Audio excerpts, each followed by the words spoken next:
Dear students, welcome to LGI online classes. I am Snehlata.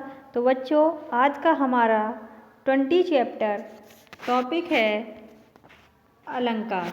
तो इस chapter में हम लोग अलंकार के बारे में चर्चा करेंगे। तो सबसे पहले तो जान लेते हैं कि अलंकार का क्या अर्थ होता है। तो अलंकार का अर्थ होता है आभूषण। इसमें देखते हैं कि जिस प्रकार एक सुंदरी विभिन्न आभूषणों द्वारा अपने शरीर को सजाती है, उसी प्रकार कवि भी अपनी कविता को विविध शब्द व अर्थ योजनाओं से सजाता है। वे सुसज्जित शब्द अर्थ योजनाएं ही काव्य में अलंकार कहलाती हैं। यानी कि जिस तरह से स्त्री की शोभा आभूषणों से होती है, ठीक उसी प्रकार से काव्य की शोभा अलंकारों से होती है। अलंकार भाषा को सजाने, संवारने तथा निखारने का कार्य करते हैं। कविता में अलंकारों का प्रयोग गद्य की अपेक्षा अधिक किया जाता है। अलंकार शब्द तथा अर्थ के माध्यम से कविता को अधिक प्रभावशाली बना देते हैं। अतः हम कह सकते हैं कि अलंकार जो होते हैं वो काव्य का गहना होते हैं।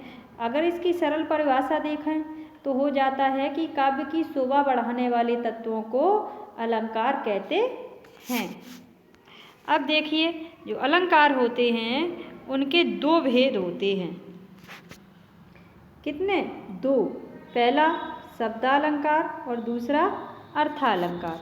जो अलंकार होते हैं उसके दो भेद होते हैं, शब्दालंकार और अर्थालंकार।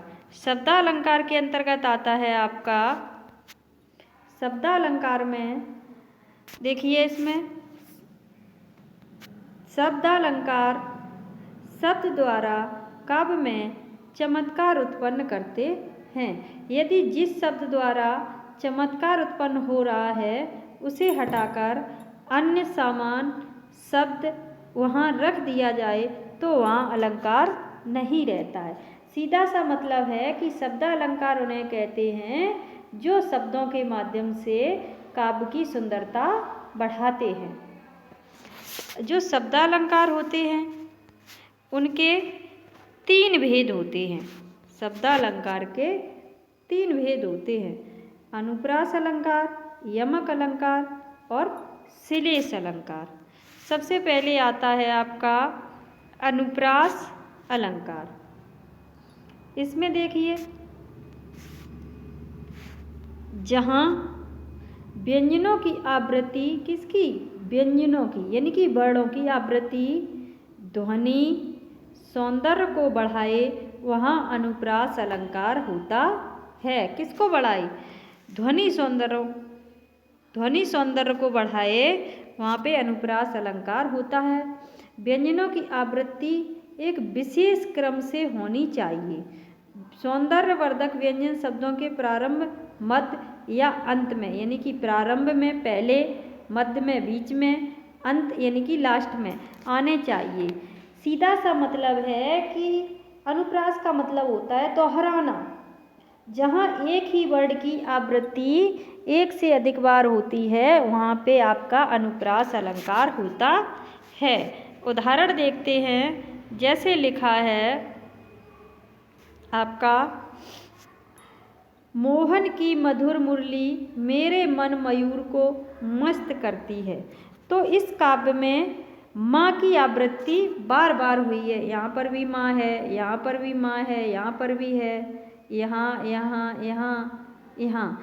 तो जहाँ पर क्या है कि माँ वर्ण की पुनरावृत्ति हुई है, बार बार आया है, तो यहाँ पे आपका अनुप्रास अलंकार है। दूसरा उदाहरण, चारु चंद्र की चंचल किरणें खेल रही हैं जलथल में। तो यहाँ चा है, चा है, चा है, यहाँ ला ला ला। तो इस काव्य में चा और ला की आवृत्ति बार बार हुई है। ऐसे मैया मोरी मैं नहीं माखन खायो, तो माँ वर्ण की आवृत्ति। पीपर पात सरिस मंडोला, पा वर्ण की आवृत्ति। रघुपति राघव राजा राम, रा वर्ण की आवृत्ति। मुदित महीपत मंदिर आए, माँ वर्ण की आवृत्ति। तो यहाँ पे क्या है कि जहाँ पे किसी वर्ण की पुनरावृत्ति होती है, बार बार आता है, तो वहाँ पे आपका अनुप्रास अलंकार होता है। दूसरा आता है आपका यमक अलंकार।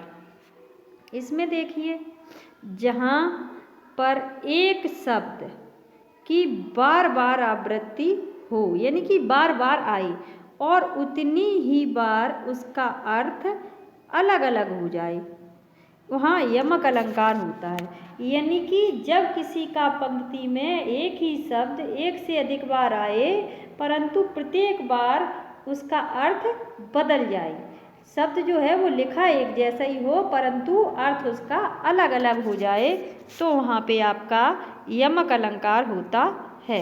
उदाहरण देखते हैं, जैसे लिखा है उदाहरण में, काली घटा का घमंड घटा। यहाँ पे घटा शब्द का 2 बार आया है, काली घटा का घमंड घटा। तो इस दोहे में प्रथम घटा का अर्थ है काले बादल और दूसरे घटा का अर्थ है कम होना। इसी तरह से और उदाहरण देखते हैं, जैसे कहा जाए, माला फेरत जुग भया, फेरा न मन का फेर, कर का मन का डार दे, मन का फेर। तो यहाँ पे जो मन का है उसके 2 अर्थ हैं और दोनों अर्थ अलग अलग हैं। एक तो माला के दाने और दूसरा मन का मतलब है हृदय। अगला उदाहरण, कनक कनकते सौगुनी, मादकता अधिकाय, या खाए बोराए जग वा पाए बोराए। तो एक कनक का अर्थ है सोना और दूसरे कनक का अर्थ है धतूरा। 3 बेर खाती थी, वे 3 बेर खाती हैं। तो यहाँ एक बेर का मतलब है बार और दूसरे बेर का मतलब है बेर का फल। तो यहाँ पर सीधा सा मतलब है कि जहाँ पर एक ही शब्द बार बार आता है, परंतु प्रत्येक बार अपना अर्थ बदल देता है, तो वहाँ पे आपका यमक अलंकार होता है। अगला आता है आपका श्लेष अलंकार। इसको देखते हैं कि जहाँ एक ही शब्द के द्वारा एक से अधिक अर्थ का बोध हो, वहाँ श्लेष अलंकार होता है। जहाँ पर एक ही शब्द से कई अर्थ चिपके हुए हों, वहाँ पर आपका श्लेष अलंकार होता है। जैसे कहा जाए, सरल परिभाषा की शब्द एक अर्थ अनेक, अलंकार श्लेष। क्या हो कि शब्द एक ही हो, उसके एक ही शब्द के अनेक अर्थ हों, वहाँ पे आपका श्लेष अलंकार होता है। जैसे उदाहरण देखते हैं, जैसे लिखा है,